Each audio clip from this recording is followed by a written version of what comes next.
เลยละคงสุดท้ายหยุดยากแค่หนูจะเป็นร้อนร้อนเลยหนูเลยการหนู3 โต้ก็เอาแล้วรับเพชรขึ้นมาไล่หนูเอาหนูไปสุดแล้วมันเยอะเลยหนูไม่มีแล้วหนูนี่จะให้หนูจับหนูกันปุ๊บปุ๊บปุ๊บ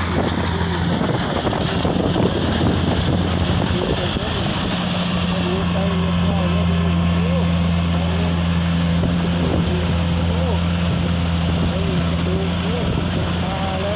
ได้ตายแล้วหนูเล่นมาทันคนแล้วหนูในเล่นมาทันคนหนูนี่ใจหลีแล้วหนูนี่มาพุดออกแล้วพุดออกแล้วพุดแล้วลาอยู่ห้องนี้ละหนูอยู่ห้องนี้ละเล่นออกมาเบิ้งอยู่พัดเผ็ดกินจะแซ่บเบิ้งเมื่อสิแล้วละโอ้ทายนี่ละเป็นร้อยก็ได้ละหนูอะไรหนูเลยนี่มันเล่นออกมานี่โอ้